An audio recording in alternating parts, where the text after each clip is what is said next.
Pekisle olacaktı. Hem doğal olarak öyle de lazım da olsun. Hani en ilkin uşaklar ana dilini işitsinler kendi ailelerinde.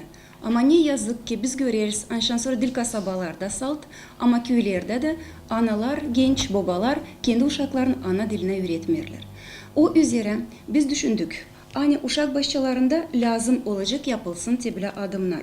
İlk adım, uşak başçalarının yöndericileri lazım olacak kendi uşak başçasında düşsünler öyle bir ortam, hani uşak bilmese de dili uşak başçasına geldiğinin 4 yılın içinde başlasın bu dili anlama hem kendi fikirlerini gösterme. Nice bu varınca olsun.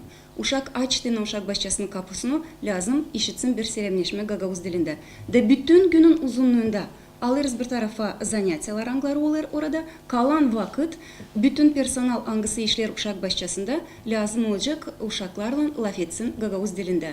Oturunuz, geçiniz masaya, alın elinize kağıtları, alın sağ elinize kaşıkları, yardım, hazırlanırız yatma uyuma, kalkarız, oynarız. Bu işler hepsi lazım olsun Gagavuz dilinde. Dini uşak zorlanmadan, kolay kolay kabul etsin bu dili, bu kompetensiyi kendisinde oluştursun.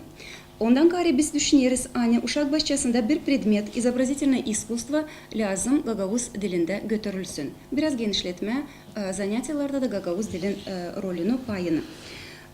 Multfilm, çizgi filmler lazım olacak her gün uşak başçalarında Gagavuz dilinde uşaklara gösterilsin. Nereden alınacak o çizgi filmler? Benim kolegalarım biraz daha sonra anlatacaklar. 50% o merapриятияларdan anglara geçecek uşak başçalarında lazım Gagavuz dilinde geçsin. Bitirdiğinin uşak başçasını her bir uşağa doldurulacak bir yaprak angısında belli edilecek angı orada bulunur bu uşakta Gagavuz dilin kompetensiyası. Ama pek isterim bunu isla anlasın hepsi. Biz kontrol edeceğiz. Dil uşağı. Biz bakacağız nice işledi uşak başçası, düzebildi mi o ortamı, yapabildi mi o hepsini, ne teklif eder onlara bu zakon. Eğer onlar hepsini yaptıysalar, uşak gösterecek güzel başarılar.